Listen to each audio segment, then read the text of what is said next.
থামুন, এই video skip করবেন না। মৃত্যুর 7 দিন আগে থেকেই শরীরে যে 5টি লক্ষণ দেখা যায় তা না জানলে সারা জীবন আফসোস করবেন। শেষ পর্যন্ত দেখুন, পঞ্চম লক্ষণটা শুনে আপনার রক্ত জমে যাবে। আসসালামু আলাইকুম ভাইয়েরা ও বোনেরা, আজকে এমন এক রহস্যের কথা বলবো যা শুনে আপনার গা শিউরে উঠবে। যারা মৃত্যুশয্যা থেকে ফিরে এসেছেন তারা সবাই এক কথা বলেছেন, বিজ্ঞান ও ইসলাম দুটোই একই সত্য প্রকাশ করছে। প্রথম লক্ষণ, চোখে পরিবর্তন আসে। মৃত্যুর কয়েকদিন আগে থেকে চোখের তারা কালো থেকে ধূসর হতে শুরু করে, চোখের জ্যোতি কমে যায়, দৃষ্টি ঝাপসা হয়ে আসে। রাসূলুল্লাহ সাল্লাল্লাহু আলাইহি ওয়াসাল্লাম বলেছেন, মৃত্যুর সময় মানুষের দৃষ্টি স্থির হয়ে যায়। সুবহানাল্লাহ, 1400 বছর আগের কথা আজ বিজ্ঞান প্রমাণ করছে। দ্বিতীয় লক্ষণ, স্বপ্নে মৃত আত্মীয়দের দেখা। মৃত্যুর কাছাকাছি সময়ে মানুষ ঘুমের মধ্যে মৃত আত্মীয় স্বজনদের দেখতে পায়, তারা যেন ডাকছে, হাত বাড়িয়ে আছে। অনেকে বলেন, আম্মু আমাকে ডাকছিল, বাবা আমার জন্য অপেক্ষা করছিল। এটা আসলে রুহের জগৎ থেকে সংকেত, আল্লাহ তাআলা তাকে পরকালের জন্য প্রস্তুত করছেন। তৃতীয় লক্ষণ, হঠাৎ শক্তি হারিয়ে ফেলা। একদম সুস্থ মানুষও হঠাৎ করে দুর্বল হয়ে পড়ে, হাঁটতে পারে না, কথা বলতে কষ্ট হয়, কিন্তু মন একদম পরিষ্কার থাকে, সবকিছু বুঝতে পারে, যেন রুহ শরীর ছেড়ে যাওয়ার প্রস্তুতি নিচ্ছে। আল্লাহ সুবহানাহু ওয়া তাআলার কি অপূর্ব ব্যবস্থা।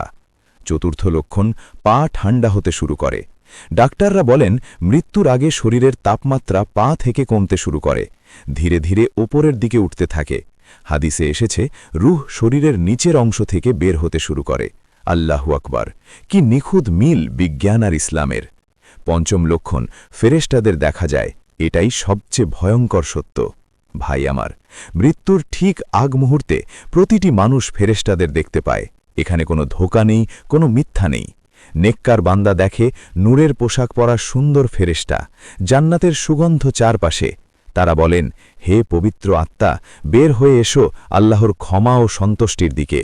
আর পাপী মানুষ দেখে ভয়ঙ্কর কালো চেহারা, জাহান্নামের আগুনের তাপ অনুভব করে। তারা চিৎকার করে ফেরেশতাদের ফিরে যেতে বলে, কিন্তু তখন আর সময় নেই। আল্লাহ কোরআনে বলেছেন, ফেরেশতারা তাদের সামনে ও পেছনে থাকবে। এই মুহূর্তে সব মুখোশ খসে যায়, সব সত্য বেরিয়ে আসে। ধন সম্পদ, পদমর্যাদা, ক্ষমতা কিছুই কাজে আসে না, শুধু আমল। ভাই, আজই প্রশ্ন করুন নিজেকে, আমরা কি প্রস্তুত? আজ রাতেই যদি আজরাইল আলাইহিসসালাম আসে, আমাদের আমলনামায় কি আছে? কতগুলো নামাজ কাজা পড়ে আছে, কত মানুষের হক মেরে খেয়েছি, কতবার মা বাবাকে কষ্ট দিয়েছি, কতবার মিথ্যা বলেছি। আল্লাহর কসম, মৃত্যু কাউকে ছাড় দেয় না। বড়লোক, গরিব, যুবক, বুড়ো, সুস্থ, অসুস্থ, সবাইকে যেতে হবে। প্রশ্ন হলো, কোন অবস্থায় যাব? আজ থেকে শুরু করুন, 5 ওয়াক্ত নামাজ আদায় করুন, প্রতিদিন কোরআন তেলাওয়াত করুন, মা বাবার সেবা করুন, গরিবদের সাহায্য করুন, মানুষের হক ফিরিয়ে দিন। তওবা করুন খালিশ মন থেকে, কারণ হয়তো আগামীকাল আর সুযোগ পাবেন না। এই ভিডিও শেয়ার করুন, হয়তো একটা শেয়ারে কারো জীবন বদলে যাবে, আর সেই সওয়াব আপনার আমলনামায় যুক্ত হবে। লাইক করুন যেন আরও মানুষের কাছে পৌঁছায়।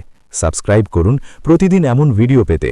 মনে রাখবেন, মৃত্যু অবধারিত, কিন্তু জান্নাত বা জাহান্নাম সেটা আমরা নিজেরাই নির্বাসন করি আমাদের আমল দিয়ে। আল্লাহ আমাদের সবাইকে ঈমানের সাথে মৃত্যু নসিব করুন, জান্নাতুল ফেরদাউস দান করুন। আমিন। আল্লাহ হাফেজ।